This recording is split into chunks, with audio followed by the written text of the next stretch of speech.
Alexandre, Jean-Charles, qui d'entre vous a envie de se présenter en quelques mots pour commencer? Bonsoir à tous, merci beaucoup Manuel pour l'introduction, merci également à Epitech pour l'accueil et merci encore au Meetup de Nantes pour l'organisation de cette soirée. Merci à tous d'être venus, d'avoir le déplacement pour cette conférence un peu spéciale à l'occasion de la sortie, de la parution du livre Bitcoin, le choc géopolitique. Je suis Jean-Charles Kelly, j'enseigne la géopolitique en école de commerce à Paris et Angers et en parallèle je travaille dans un accélérateur d'entreprise basé à Angers qui s'appelle Q3. Et bonjour à tous. D'abord un petit mot pour aussi notre introduction. On commande chaudement le podcast de Urban Tech, qui est un podcast exceptionnel que je vous invite à écouter. Urban Tech, c'est le gros monsieur là-bas qui a fait l'introduction. Et avec sa voix suave, qui vous emportera dans ce podcast dont le contenu est de qualité. Moi, je suis Alexandre Stachenko, je suis entrepreneur dans le milieu du crypto et Bitcoin depuis une dizaine d'années maintenant.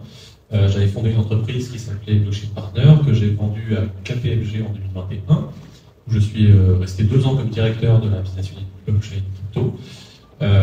Et puis en 2024, j'ai rejoint Premium, donc, qui est la plus ancienne place de marché Bitcoin, Euro, encore en activité dans le monde, donc avant Coinbase, avant Kraken, avant tout ça.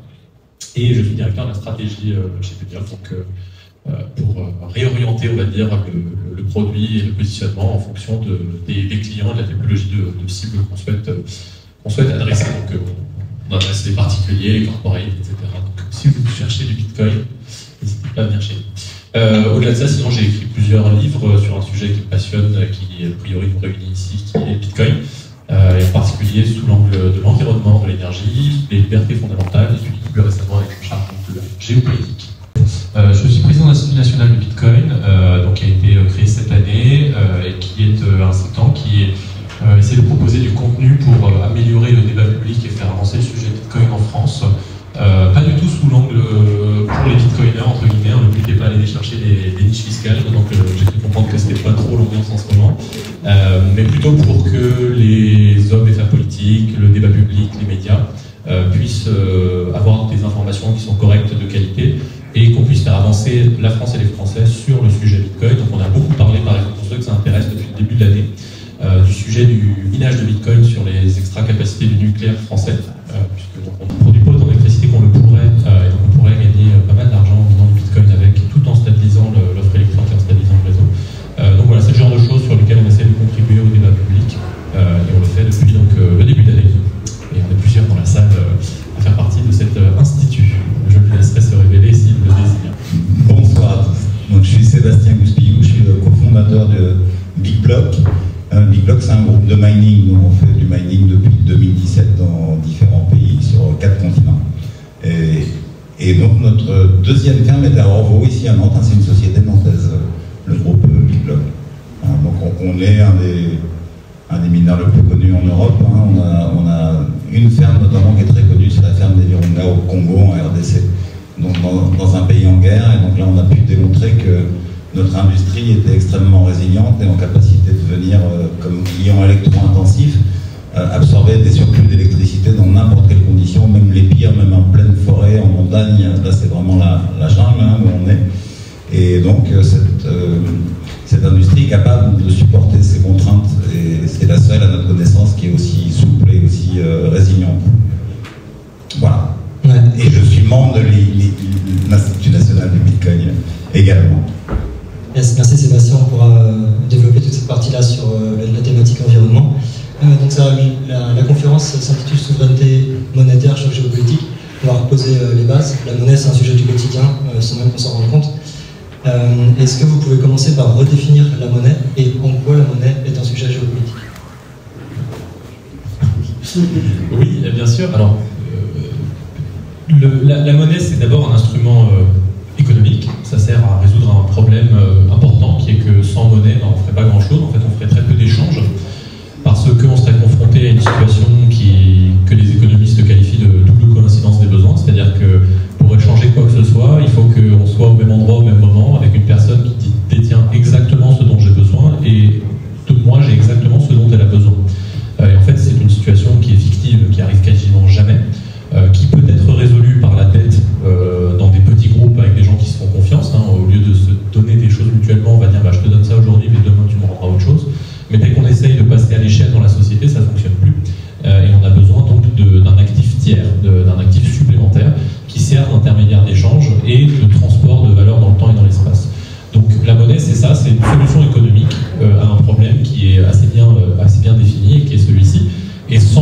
sans solution à ce problème-là, en fait, on se rend pas compte, mais on ne serait pas là. En fait, on peut rien faire sans monnaie. On peut pas spécialiser les métiers, on peut pas se sédentariser, on peut pas faire d'échanges. En fait, on serait tous globalement chasseurs-cueilleurs, puisque sans échange, on est obligé de subvenir à ses propres besoins au minimum. Et donc, on pourrait pas avoir des gens qui sont bouchers, puis d'autres qui sont boulangers, puis d'autres qui sont comptables, et d'autres qui sont etc., etc. Donc, c'est extrêmement important, mais comme c'est extrêmement important, c'est devenu de facto aussi un instrument géopolitique, parce que les monnaies peuvent avoir des caractéristiques qui sont plus ou moins bonnes et qui peuvent avantager différents groupes sociaux. Souvent, les groupes sociaux dont on parle le plus, ça va être les créditeurs et les débiteurs, puisqu'en fonction de la qualité de cette monnaie, c'est-à-dire de sa fonction de réserve de valeur, hein, on attend d'une monnaie normalement que lorsque je n'ai une unité et que j'attends 20 ans et que je la ressors dans 20 ans, je puisse retrouver un pouvoir d'achat. L'exemple fictif, c'est si on disait que par exemple, justement, les bananes sont des monnaies, en fait ça marche pas parce que toutes les semaines elles pourrissent, et donc ça veut dire que je pourrais transporter dans le temps que pour quelques jours. Donc en fait ça sert pas à grand chose.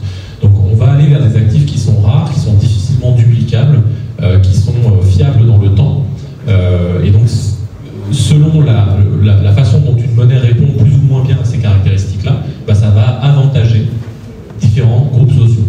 Donc forcément, le pouvoir politique y a vu un intérêt, et donc assez rapidement, s'est approprié ce sujet qu'est la monnaie. Historiquement, on date souvent des premières pièces de monnaie du 5e siècle avant Jésus-Christ, au 6e siècle, avec plein de termes qui sont d'ailleurs restés dans notre vocabulaire. Hein. C'était le roi de Lydie qui s'appelait Crésus, qui trouvait son argent dans un fleuve qui s'appelle le Pactole. Donc voilà, on voit qu'il y a des choses qui sont restées dans le vocabulaire de tous les jours. Mais après, évidemment, les États ont eu leur effet positif. Hein. Ils ont standardisé les poids et les mesures, ils ont permis de ne pas avoir à peser des choses à chaque fois qu'on fait un échange. Mais ils ont eu aussi leur effet négatif, et souvent c'est trop tentant pour le pouvoir politique de, en fait, dévoyer la monnaie à son propre avantage, donc d'en émettre une quantité par exemple complètement délirante pour financer des entreprises que personne ne financerait autrement. L'exemple le plus connu, c'est celui de l'Empire romain. Il a été très analysé. En l'espace de 2-3 siècles, en fait, la monnaie s'est complètement effondrée parce que l'Empire romain avait besoin de financer ses légions, et donc avait besoin de diluer la quantité de monnaie. Donc comment ils faisaient à l'époque? En fait, ils rognaient les pièces de monnaie avec de l'argent, et avec l'argent qu'ils récupéraient, ils refaisaient des pièces. Et donc évidemment, il n'y a pas eu de création de richesse, c'est simplement que la quantité de monnaie pour la même quantité de biens et de services a doublé, et donc du coup, forcément, la même unité monétaire perd en pouvoir d'achat, donc les débiteurs sont très contents parce que la dette vaut moins cher. Donc en ça, c'est devenu un instrument politique, et en 20 secondes, géopolitique, parce que comme c'est devenu national, évidemment, il y a eu une compétition inter-État pour savoir qui a la meilleure monnaie ou la moins bonne monnaie, puisqu'il y a même eu des guerres de dévaluation pendant un temps où tout le monde cherchait à avoir la pire monnaie du monde parce que ça favorise justement les exportations notamment. Et on est aujourd'hui dans un système où le dollar est donc la monnaie internationale, de facto. On ne nous a pas demandé notre avis, mais ça a été globalement imposé par les États-Unis dans les années 70. Et donc on fait tous avec les décisions américaines. C'est-à-dire que quand les États-Unis décident de diluer la base monétaire, et bien tous ceux qui ont des dollars perdent du pouvoir d'achat. Ils n'ont eu aucune espèce de pouvoir de décision sur cela, mais ils subissent le bon gré ou le mauvais gré des États-Unis, avec un dernier paramètre qui est celui de l'application du droit. C'est que du coup les Américains sont très contents parce qu'ils peuvent appliquer leur droit sous prétexte que les gens utilisent leur monnaie dans le monde entier. Et donc ils s'en servent très régulièrement à des fins parfaitement géopolitiques, donc acquisition d'entreprises, destruction du commerce international, évidemment souvent sur des cibles étrangères, bizarrement, via des lois donc à portée extraterritoriale. Pour compléter ce que dit Alexandre, la monnaie porte historiquement la marque du souverain. Ce sont les États qui émettent des monnaies.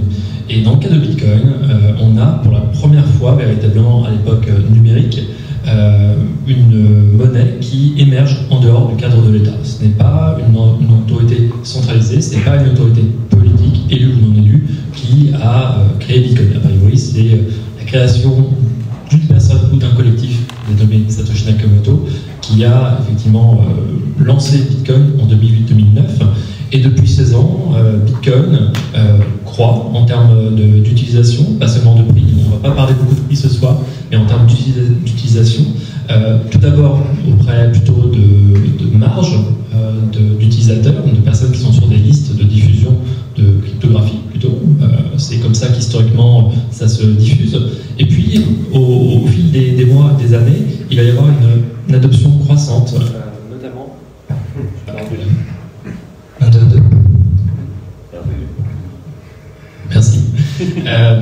Il y a des vagues comme ça d'adoption. Et aujourd'hui, on voit effectivement que sur cette nouvelle vague d'adoption en 2024-2025, des entreprises, des États se positionnent. On entre effectivement dans cette phase où le sujet Bitcoin entre désormais dans une phase sérieuse. On a passé l'adolescence, on a passé différents points de marché où on estimait que c'était encore spéculatif, c'était le cas en 2016-2017, également en 2020-2021, et désormais c'est un sujet qui est saisi par des puissances. C'est plus seulement le Salvador en 2021, c'est également les États-Unis. En tout cas, le sujet de Bitcoin s'est invité dans la campagne présidentielle américaine en 2024. Donald Trump a signé un ordre exécutif en mars 2025 pour constituer une réserve stratégique de Bitcoin, ce qui donne bien effectivement ce caractère finalement stratégique, géopolitique à cette ressource numérique rare. Et ça, c'est aussi quelque chose qui est très important. C'est véritablement la première ressource numérique qui est finie et rare. Et donc, comme tout ce qui est fini et rare, il y a une valeur. En tout cas, cette valeur est discutée, elle est définie chaque jour, chaque minute, chaque seconde sur les marchés. Et on va avoir une convergence de plusieurs intérêts individuels, privés, les entreprises et publics, les États, vers ce nouveau véhicule de valeur à l'ère numérique.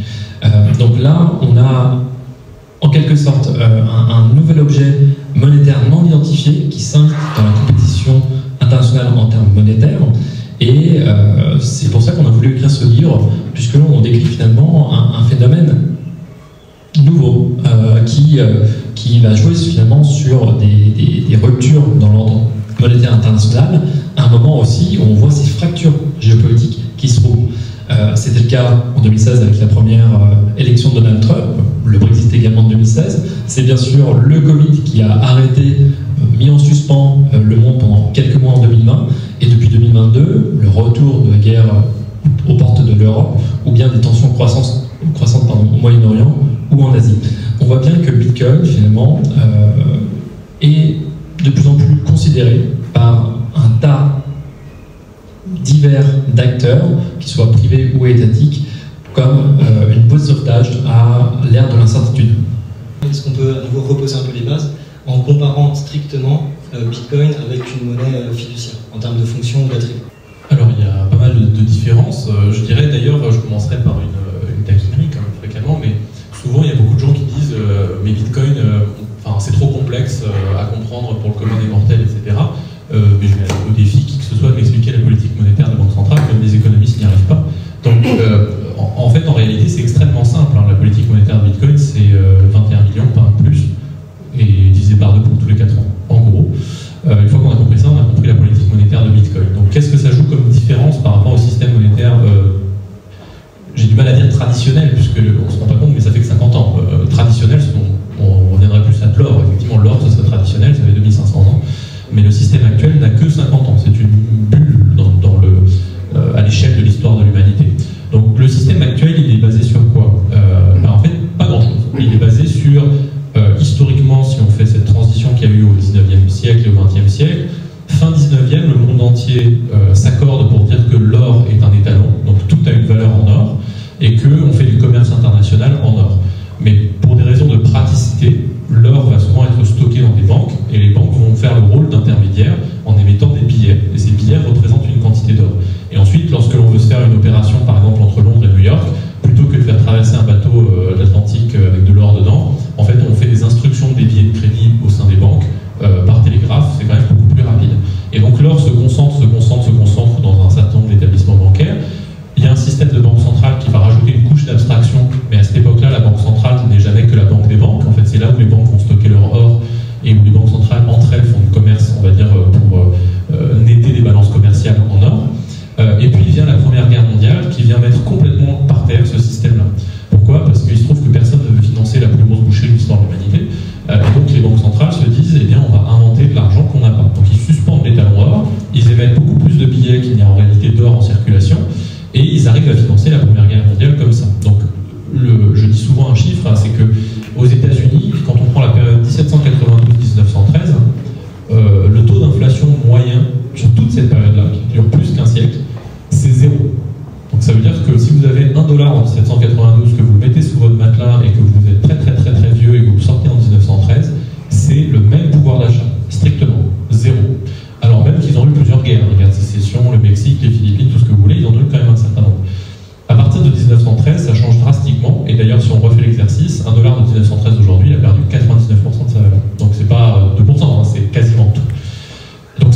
lequel le dollar est la seule monnaie convertible en or, 35 $ l'once, et toutes les autres monnaies doivent être converties en dollars pour le commerce international.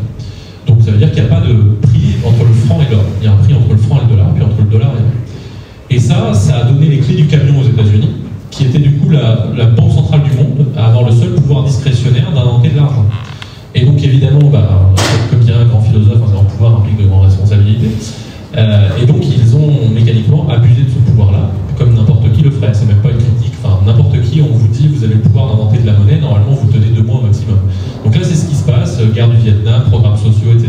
Donc en 71, ce n'est plus tenable. Il y a quasiment 7 ou 8 fois plus de dollars en circulation qu'il n'y a d'or pour le soutenir.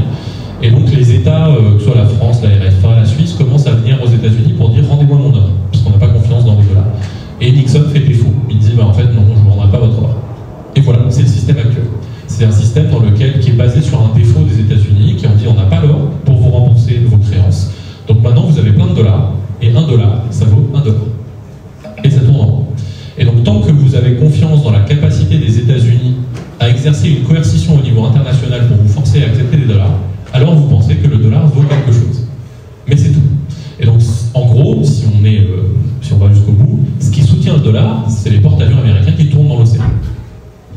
Et ça a été entériné entre guillemets dans les années 70. 2-3 ans après ce choc Nixon en 71, les États-Unis ont fait un accord avec l'Arabie Saoudite, obligeant l'Arabie Saoudite à pricer son pétrole en dollars. Donc concrètement, ce que ça veut dire, c'est que vous avez créé une demande artificielle et mondiale pour le dollar, puisque aucune économie industrielle ne peut tourner sans pétrole.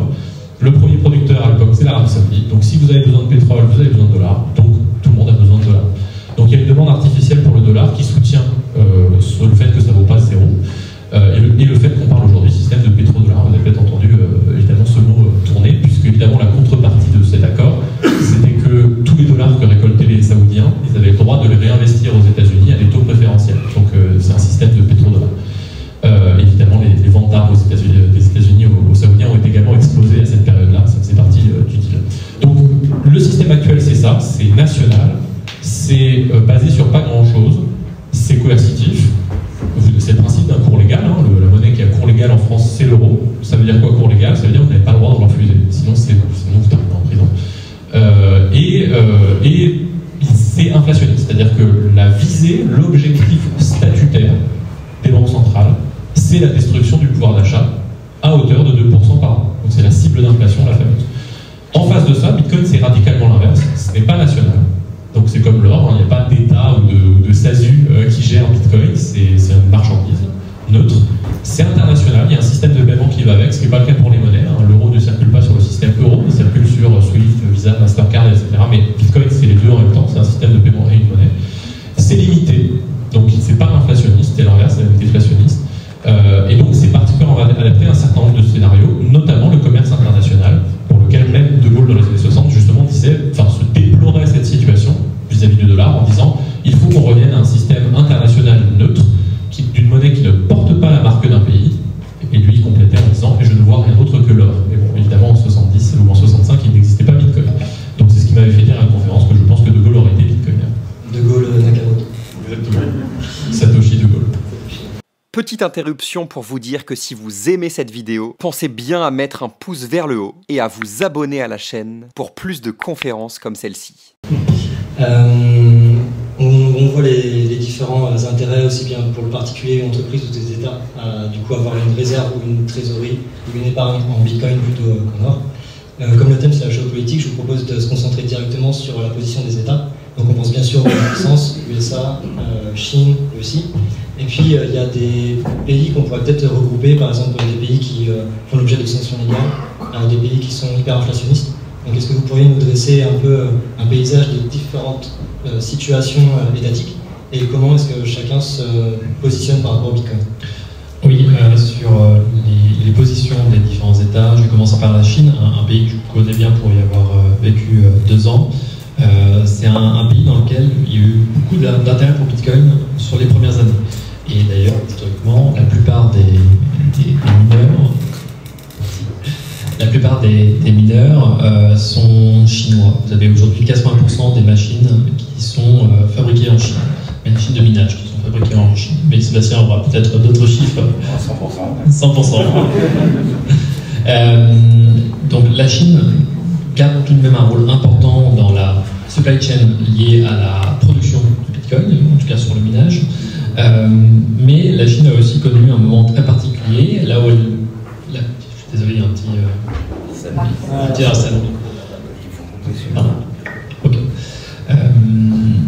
La Chine avait près de 60% du hash rate, c'est-à-dire la puissance de calcul de Bitcoin jusqu'en 2021.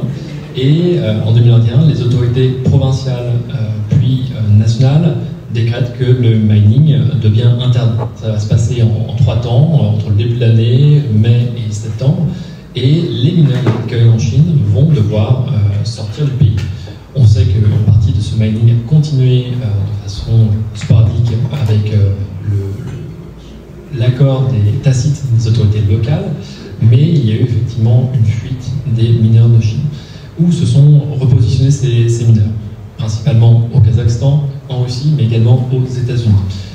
Depuis justement ce moment, ce China Ban de 2021, les États-Unis ont pris la tête des États parmi ceux qui minent le plus de Bitcoin. On estime qu'il y a aujourd'hui entre 35 et 40% du hash rate, de la puissance de calcul installée sur Bitcoin qui se fait aux États-Unis, principalement dans un État, l'État texan, qui a un positionnement très particulier en termes énergétiques. Je ne vais pas le développer ici.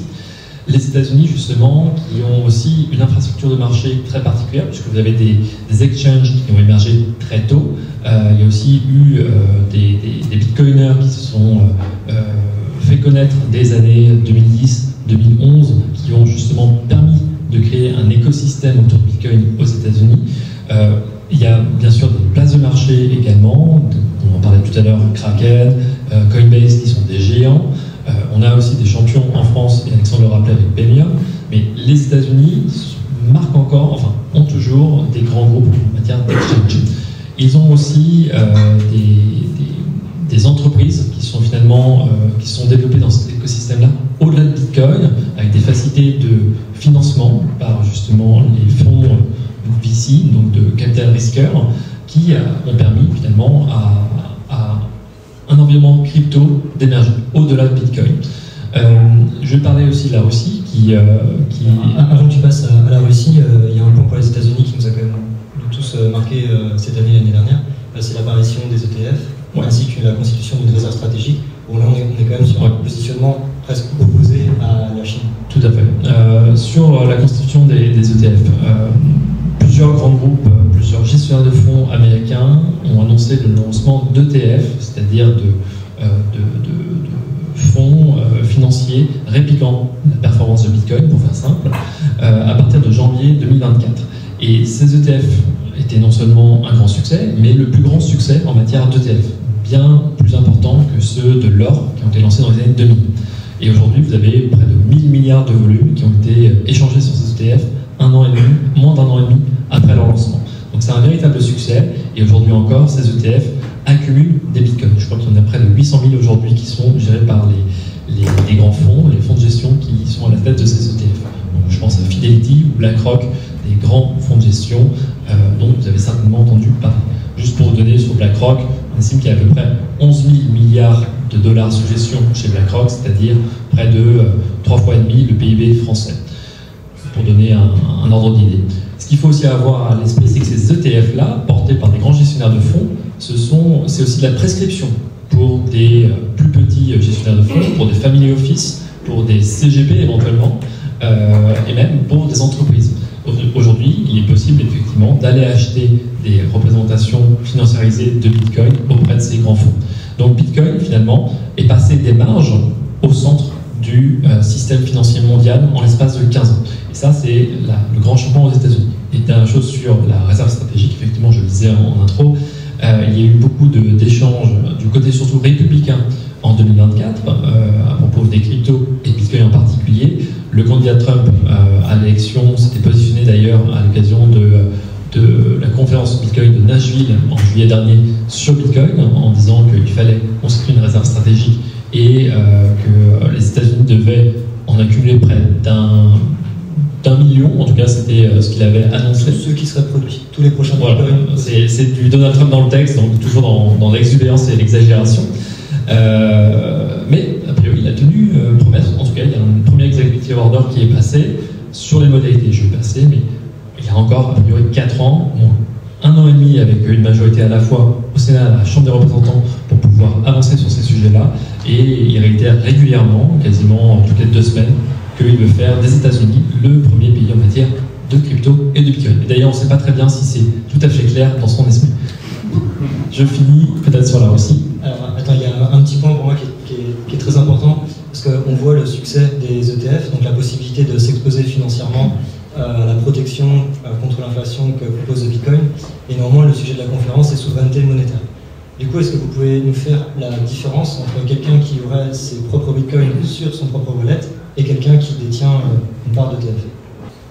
Acheter un ETF, c'est acheter une représentation d'un Bitcoin. Donc vous ne le détenez pas, vous avez l'équivalent effectivement d'une reconnaissance de dette d'un établissement vis-à-vis d'un Bitcoin.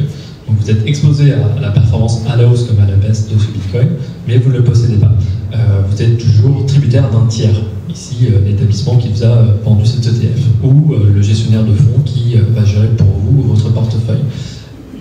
Détenir du Bitcoin en auto-conservation, sur une clé Ledger par exemple, ça vous permet effectivement d'être totalement souverain d'un point de vue sur vos Bitcoins, sur vos clés privées permettant de signer une transaction Bitcoin et donc d'avoir justement cette souveraineté individuelle monétaire quant à votre capacité à utiliser ces Bitcoins comme vous semble.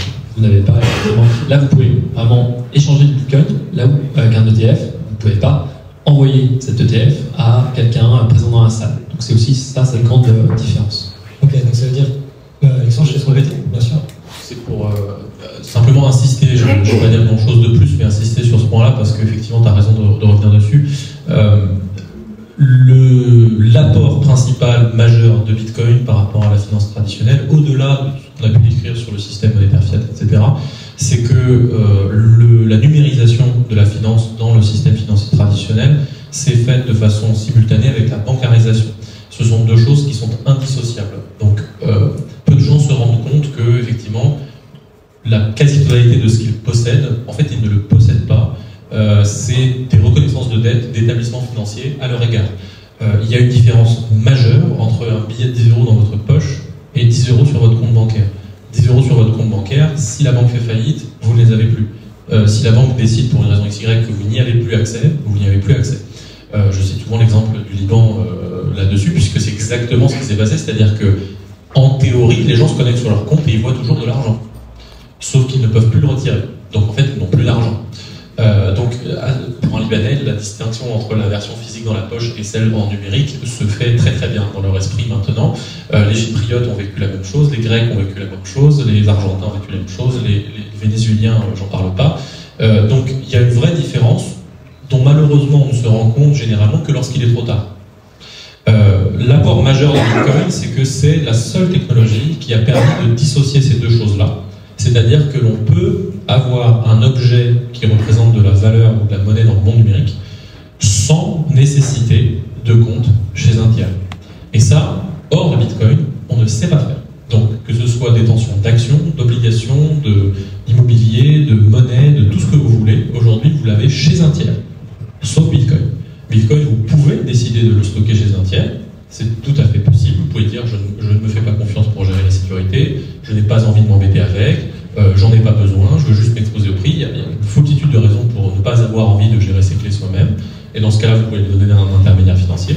Mais l'apport majeur, c'est que vous pouvez, si vous prenez la décision de dire je n'ai pas confiance dans le système financier, je veux pouvoir m'en aller vite du pays au cas où il y a un drame, je veux pouvoir envoyer de l'argent sans avoir à justifier et faire un test d'urine parce que j'envoie 5 € à ma famille, etc., etc., eh bien vous pouvez les retirer vous-même et ensuite, effectivement, comme disait Jean-Charles, quelqu'un dans la salle me montre une adresse, je peux lui envoyer en direct, comme du cash, sans avoir à demander l'autorisation à qui que ce soit. Donc effectivement, c'est ça la différence majeure entre ETF et Bitcoin en propre, et on ne répétera jamais assez que justement la simple existence de cette alternative, le fait de pouvoir retirer son argent, de sortir du système, rien que l'existence de l'alternative, sans même que tout le monde l'exerce, est déjà suffisant pour mettre une pression monstrueuse sur le système monétaire et financier.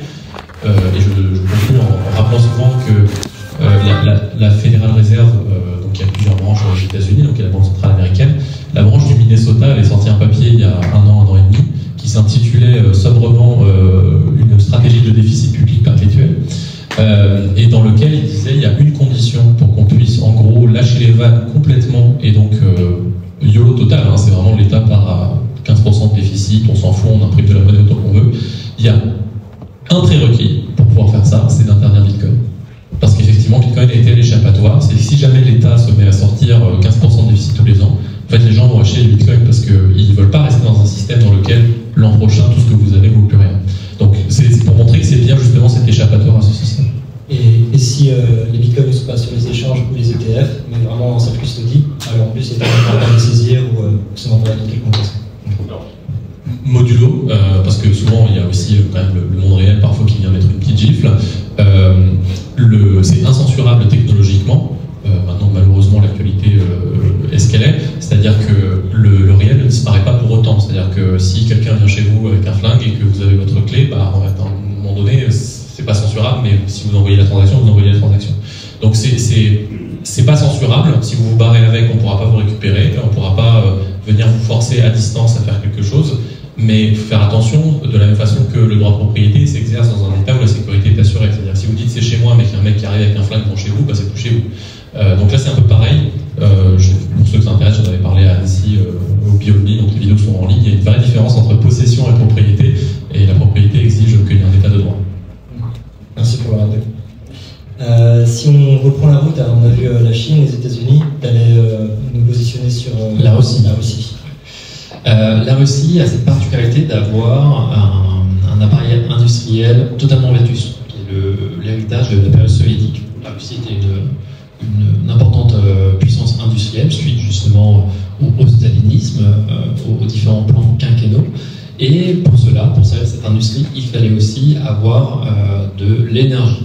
De l'énergie qui était principalement tirée de centrales hydroélectriques, pas seulement, il y a aussi un certain nombre de réacteurs nucléaires en Russie ou dans l'ex-URSS. Et pour justement miner du Bitcoin, il faut de l'énergie plutôt bon marché. Et il se trouve qu'en Russie, aujourd'hui, il y a beaucoup de capacités énergétiques pour très peu, effectivement, de consommation industrielle. Je le disais, le potentiel industriel de l'URSS est devenu finalement une friche industrielle dans la Russie de Vladimir Poutine. Et donc on a aujourd'hui une Russie qui détient un potentiel énergétique énorme et où des mineurs peuvent se positionner pour aller miner du Bitcoin. Donc ils le font notamment en Sibérie orientale, dans la région d'Irkoutsk, et ils peuvent miner du Bitcoin à un prix très intéressant pour eux, parce qu'ils vont se pencher sur des extra capacités. Là, je vais laisser Sébastien détailler tout ça, puisque c'est son domaine d'expertise, mais aussi parce qu'ils sont finalement sur une ligne de connexion en fibre optique qui s'appelle le Trans-Asia Europe. Donc c'est un câble qui traverse justement l'Eurasie et qui permet finalement d'avoir un temps de latence très peu élevé, qui permet justement aux mineurs d'avoir un accès à la blockchain et de pousser leurs transactions, de pousser les différents blocs qu'ils valident très rapidement. Donc ça, ils vont tirer avantage finalement de ces conditions à la fois économiques et géographiques très particulières, avec un climat aussi qui se trouve être très frais une bonne partie de l'année, pour diminuer le coût d'exploitation de ces fermes de minage. Donc il y a effectivement une capacité importante à miner en Russie sur des extra capacités énergétiques, et en plus de ça, c'est un État qui n'a pas vraiment clarifié sa feuille de route. Vous avez toujours la Banque centrale russe qui cherche à attaquer le minage de Bitcoin, tandis que le ministère de l'économie et du développement économique de la Russie dit non, au contraire, c'est une ressource importante qui nous permet d'avoir des ressources fiscales également. Il faut laisser ce mining se développer. Donc l'État russe oscille toujours entre deux positions. Il y a aussi des déclarations du président russe, Vladimir Poutine, plutôt favorables à Bitcoin. Et ça, je vais laisser aussi Sébastien enchaîner sur ces questions. Par rapport à la Russie, donc il y a effectivement toute la capacité à exploiter ces ressources pour le minage. Je pense aussi aux relations internationales, avec des accords avec la Chine, avec le contournement plus ou moins des sanctions européennes. Oui, tout à fait. Donc, là, depuis quelques jours, l'Union européenne a pris son 18e train de sanctions contre la Russie. Donc c'est le cas depuis 2014, depuis l'invasion de la Crimée ukrainienne par la Russie. Ça s'est renforcé à partir de 2022 et la Russie est donc coupée, entre autres, parmi les sanctions européennes, américaines et du G7, du système de paiement SWIFT, qui est un système interbancaire qui permet aux différentes banques à l'échelle mondiale d'échanger des informations et donc de régler des transactions. Les banques russes, les principales banques russes sont bannies de SWIFT. Et donc, ils doivent trouver des alternatives. Alors, c'est soit trouver d'autres pays, des partenaires commerciaux qui acceptent le rouble, ou bien une autre monnaie, le yuan. Les échanges entre la Chine et la Russie se sont vraiment dynamisés au cours des 3 dernières années. Il y a aussi, dans une certaine mesure, du troc. Là, on a appris il y a peu que la Russie et le Pakistan avaient échangé des pois chiches, contre des mandarines mais également du Bitcoin. On a eu effectivement une couverture faite par le cabinet de Deloitte disant que des transactions dans le domaine énergétique avaient été réglées en Bitcoin entre la Russie et la Chine, et certainement aussi avec l'Iran. Bref, tout État qui est aujourd'hui sanctionné, qui est éliminé du système dollar, qui ne peut plus utiliser le dollar parce qu'il y a des sanctions, notamment des autorités américaines, peut trouver en Bitcoin finalement un véhicule incensurable, inarrêtable pour continuer à transacter avec le reste du monde. Pour faire une précision aussi qui est importante, parce que souvent dans le débat public il y a deux notions qui sont un peu confondues. Le Bitcoin ne permet pas de contourner les sanctions. Parce qu'en fait les sanctions s'appliquent à des entités juridiques. Et donc si vous êtes, je sais pas, Carrefour et que vous échangez avec la Russie, que vous échangez en cacahuètes, en euros ou en Bitcoin, ça ne change rien. Vous n'avez pas le droit. Ce que Bitcoin permet de faire, c'est de contourner l'isolement. Et donc ça n'a pas grand-chose à voir. C'est-à-dire que en soi, par exemple, effectivement, l'Iran n'a pas mis la Russie sous sanction, donc ils ont très envie de commercer ensemble. Mais avant, ils le faisaient, pas pour l'Iran, mais pour d'autres pays qui n'ont pas mis la Russie sous sanction, ils commerçaient par le système de paiement international géré par les Américains. Donc là, ils se sont retrouvés sans isolement avec des pays qui n'ont pas mis la Russie sous embargo et qui n'avaient plus de méthode pour commercer avec. Mais un pays qui utiliserait Bitcoin pour commercer avec la Russie ne contourne pas les sanctions, puisqu'ils ont une politique commerciale indépendante vis-à-vis de la Russie. Donc c'est un point qui est important à corriger, parce que souvent, dans le débat public, c'est tourné comme, regardez, c'est un truc de criminel, puisque ça permet de contourner les sanctions. Alors non, ça ne permet pas de contourner les sanctions, il faut préciser ce point-là. Donc effectivement, il y a une forme de dualité pour la plupart des pays autoritaires, dans lesquels, en fait, ils se retrouvent à aimer la monnaie de la liberté, mais pas pour tout le monde. Parce qu'évidemment, Bitcoin est la monnaie de la liberté, puisque c'est la monnaie incensurable, on l'a dit. Donc, quand on regarde la sociologie des gens qui s'en servent, et même historiquement, les gens qui s'en sont servis, en fait, c'est d'abord les lanceurs d'alerte, les marginaux, les minorités opprimées, etc. Encore aujourd'hui, quand on regarde certains classements d'adoption, on ne retrouve pas l'Allemagne, l'Italie, non, on trouve l'Inde, les Philippines, l'Indonésie, le Nigeria dans les premiers pays.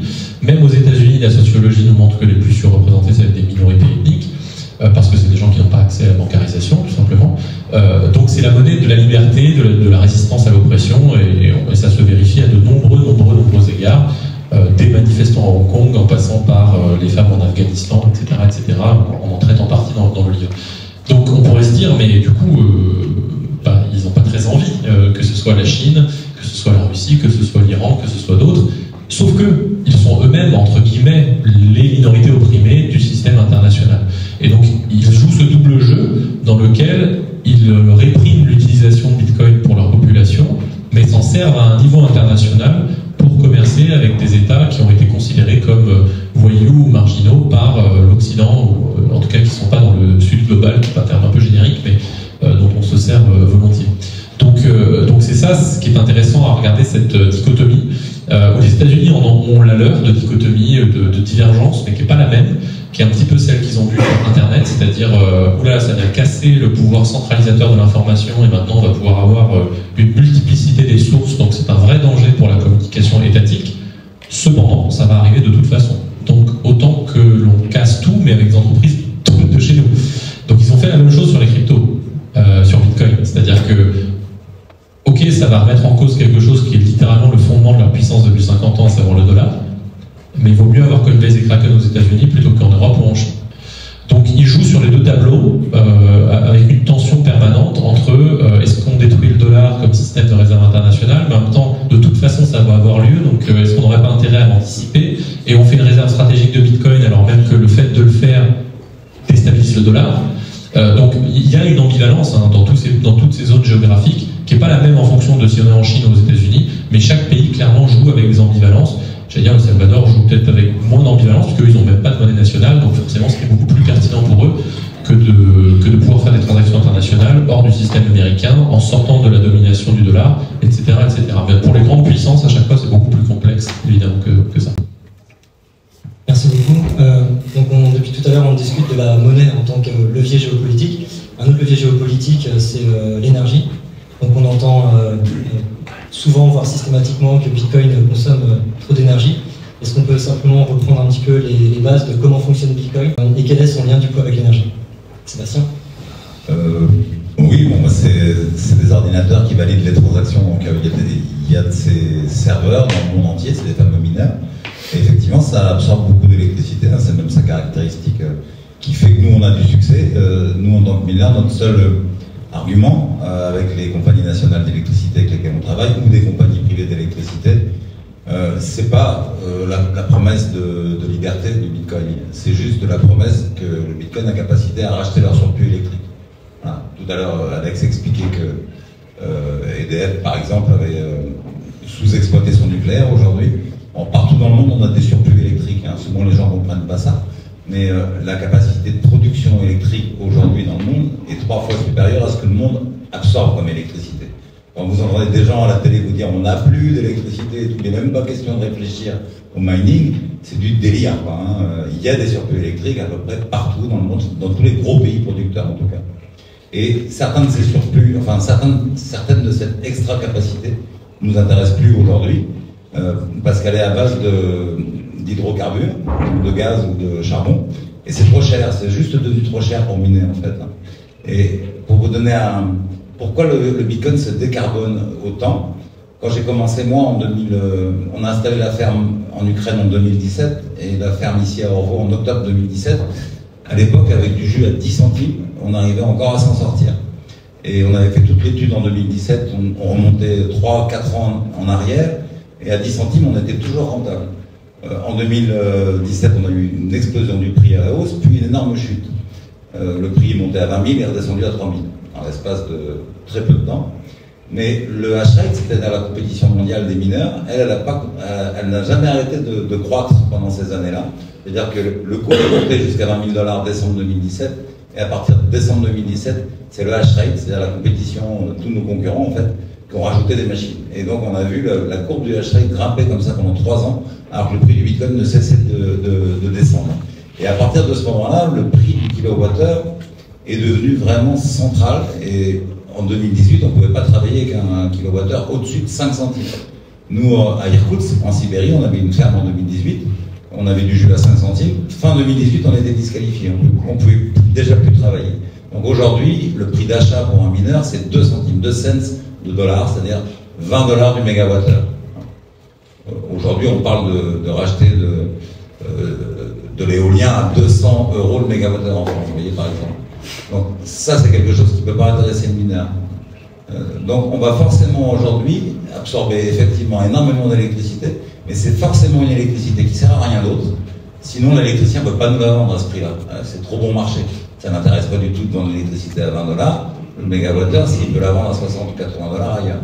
Donc vraiment, c'est ce qui fait aussi que le gaz et le charbon sont disqualifiés, parce que c'est une matière première qu'il faut acheter. Et si c'est pour revendre 20 $ le mégawattheure, on n'est pas à la rentabilité. Il y en a pour plus cher d'acheter le charbon, que la matière première coûte plus cher que le chiffre d'affaires avec du jus à 20 $ le mégawattheure. Donc oui, c'est une activité qui absorbe énormément d'électricité, mais qui s'est installée sur l'extra-capacité existante. En gros, je le répète toujours cet exemple, depuis que j'ai commencé, on compare la consommation de Bitcoin à un pays. Et donc ce pays n'a pas cessé de grossir, hein. Ça a été la Suisse, la Norvège, aujourd'hui on parle de la Suède, et effectivement c'est à peu près la même consommation entre guillemets que la Suède, entre guillemets parce que l'électricité ça se consomme pas, hein, ça se transforme, mais bon, le terme est plus facilement compris comme ça. Et donc cet énorme pays qui vient de se créer, le pays du Bitcoin, il n'a pas construit une seule centrale électrique. Voilà. C'est le seul pays du monde qui n'a pas de centrale électrique et qui absorbe autant d'électricité. Pourquoi il n'a pas construit de centrale électrique? Parce qu'il n'en avait pas besoin. Dans tous les pays, il y a suffisamment de ressources pour pour alimenter le mining mondial et pour pouvoir alimenter beaucoup plus que l'actuel mining mondial. Et d'ailleurs, il faut que le prix du Bitcoin augmente pour que l'offre minière soit encore plus importante, de façon à ce qu'elle devienne réellement un outil pour tous les électriciens, et pas juste pour quelques électriciens éclairés, comme c'est le cas actuellement, notamment avec le Texas. Alex citait ERCOT, c'est juste un énorme électricien, pour un État des États-Unis qui est aussi gros que la France en termes industriels et en termes de démographie. Donc lui, cet électricien-là, hop, il a pris le mining pour arbitrer et pour faire sa régulation de son réseau, offre-demande, pour éviter les blackouts et tout ça. Mais beaucoup d'électriciens encore n'ont pas accès au mining, soit parce que ça ne les intéresse pas, soit parce qu'en fait, il n'y a pas assez de fermes à installer. On ne peut pas du tout satisfaire tous les électriciens qui ont de la demande aujourd'hui. Et donc, ça y est, ça se réveille, parce qu'on parle de géopolitique, ça se réveille un peu partout dans le monde. Nous, on a des demandes toutes les semaines de nouveaux pays, sur des différentes sources d'électricité. Là, aujourd'hui, j'ai travaillé toute la matinée là, sur un projet avec l'énergie des vagues. Ça, c'est tout nouveau. Moi, j'ai déjà bossé sur du solaire, de l'éolien, de l'hydro, toutes les énergies. Là. Mais là, l'énergie des vagues, c'est la première fois qu'on nous soumettait ça. Donc, ça y est, les électriciens se réveillent. Mais je veux dire, on a besoin de beaucoup plus de proof of work.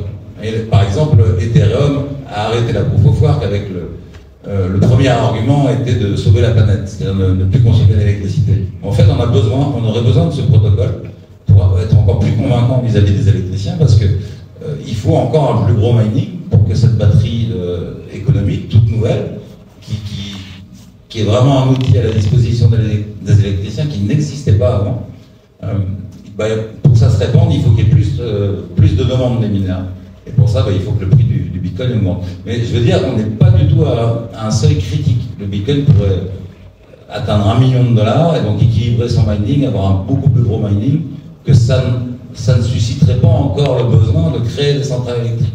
Il y a encore énormément de ressources. Retenez ce chiffre, 3 fois plus de puissance installée, donc capacité à produire 3 fois plus que ce que le monde absorbe réellement.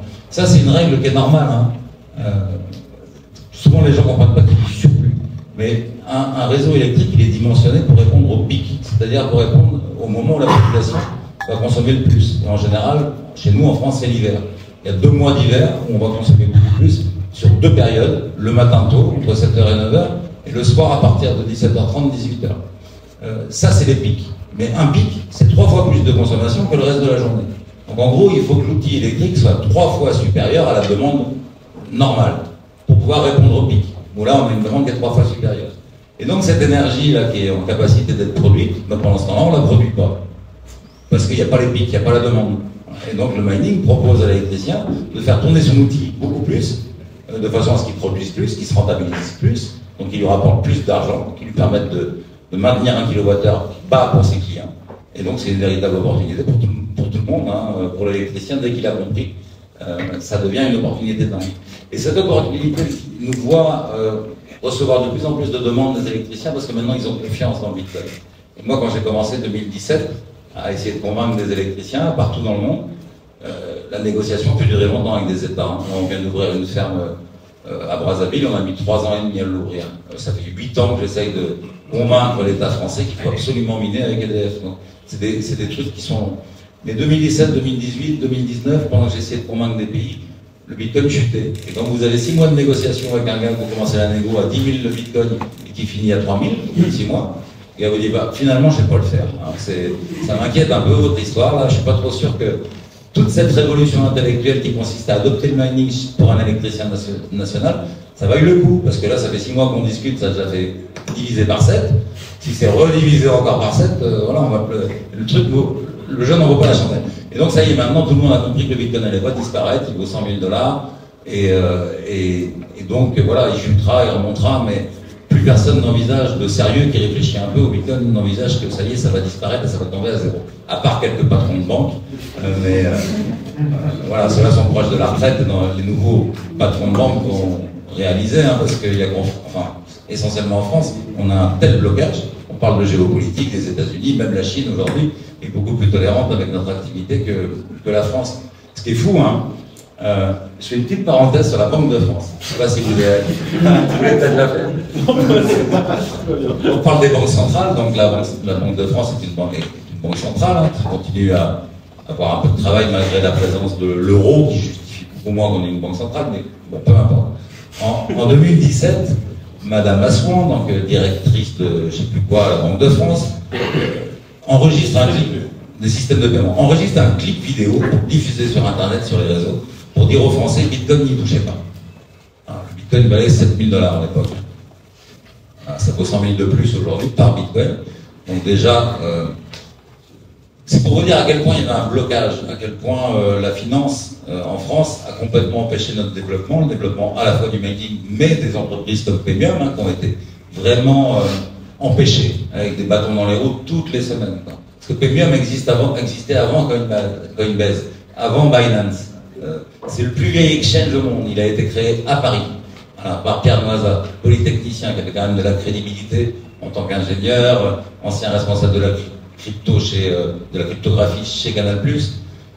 Malgré son bagage, la beauté du projet et tout, en France, il n'a jamais trouvé de partenaire bancaire à la hauteur. Et donc nous, pareil, en tant que mineurs, on a été sabrés. Et donc avec cette conviction de la Banque de France qu'il fallait surtout pas toucher à ça. Alors, dans la même période, la Banque de France a lancé une politique de rachat d'actifs dans le cadre du QE, de la BCE.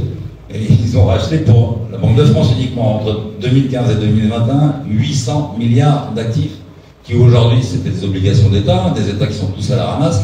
Donc tout ça, ça a perdu 30%.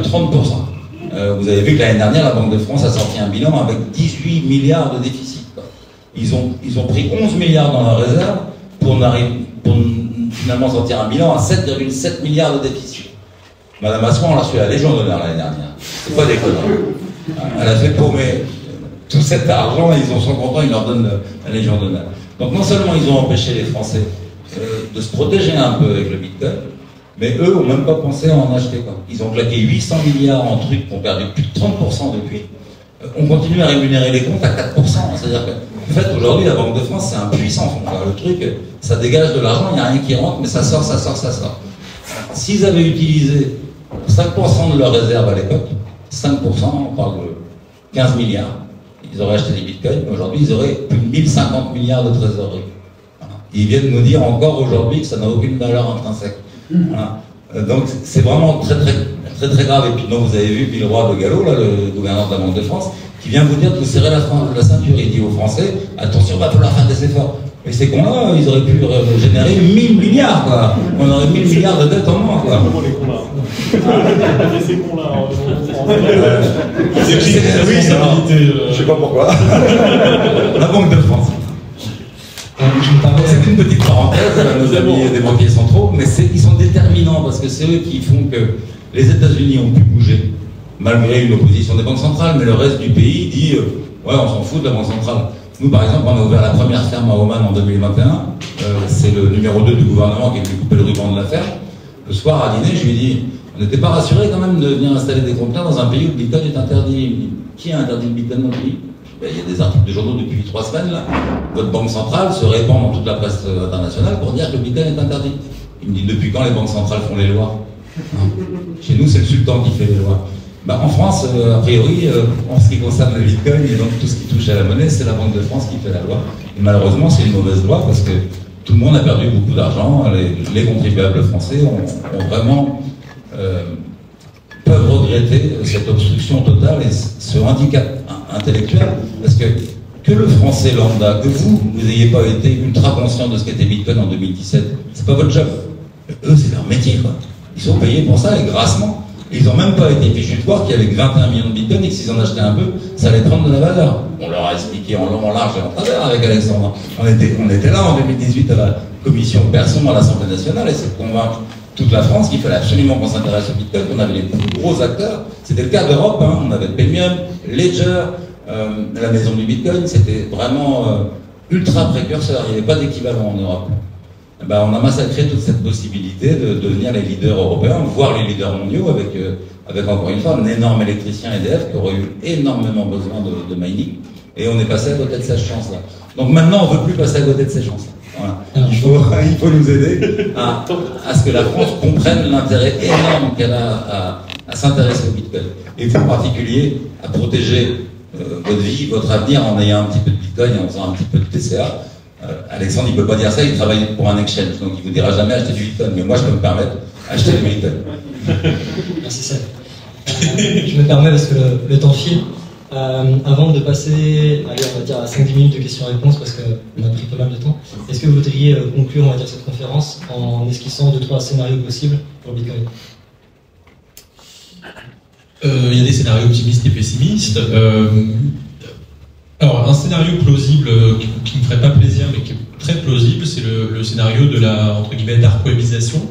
De la même façon qu'aujourd'hui, ce qu'on appelle le dark web est en fait l'Internet originel, et c'est une bataille symbolique qui a été livrée pour qu'il y ait un Internet plus policé sur lequel on peut interagir, etc., puis un Internet originel, on va dire cypherpunk, où on peut échanger des choses sans demander de consentement à qui que ce soit, et qui lui a été qualifié de dark web, et dans l'imaginaire collectif, c'est vraiment l'endroit où si on met un doigt de pied, on devient pédophile, quoi. Donc il y a une bataille symbolique qui a été gagnée là-dessus, et je n'exclus pas malheureusement qu'elle puisse aussi être livrée sur Bitcoin, parce qu'elle est en cours, que ça fait, comme le disait Sébastien, ça fait 16 ans qu'elle est en cours, même si elle se calme à certains endroits. Quand on disait n'y touchez pas, c'est le repère du blanchiment, Bitcoin égale terrorisme. Toutes ces choses-là sont fausses factuellement, c'est-à-dire que n'importe quel expert qui connaît le sujet, y compris dans les forces de l'ordre, l'Interpol, Europol, la police, etc., il n'y a pas de débat, parce que c'est pas vrai. Donc il n'y a même pas un débat de c'est un peu vrai, non, c'est pas vrai. Mais le débat public est radicalement opposé. Tout le monde est persuadé que Bitcoin c'est super pour les criminels, etc., etc. Donc il y a une bataille symbolique qui est livrée, qu'on décrit dans notre livre, parce qu'effectivement le symbolique joue beaucoup dans la perception du public.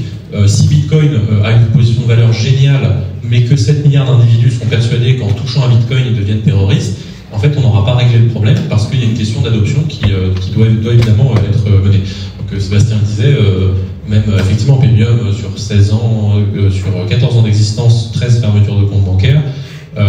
Moi-même, ma SASU personnelle, je fais des conférences, juste ça. Je touche pas de crypto, on m'a menacé de fermeture. Après, on avait des virements plafonnés à 10 000 €. Super quand on est une plateforme d'échange. Il fallait faire les virements de salaire en allant à l'agence à pied, parce que le compte bancaire qu'on a, c'est le compte par le droit au compte de la Banque de France. Donc c'est oui un compte, mais pas de service bancaire. Donc même pour faire des virements, il faut aller à l'agence à pied. Voilà, donc très très belle bancarisation. Donc c'est pour vous dire qu'effectivement on n'est pas juste dans le symbolique, c'est qu'il y a une vraie bataille qui est livrée contre l'industrie, contre les acteurs du secteur. J'ai vu des réunions lunaires dans lesquelles il y a des gens travaillant dans le secteur qui disaient bon en fait là on est le 20 du mois, vous venez de me fermer mon compte, je suis une mère célibataire, je peux pas payer mon loyer, comment on s'arrange?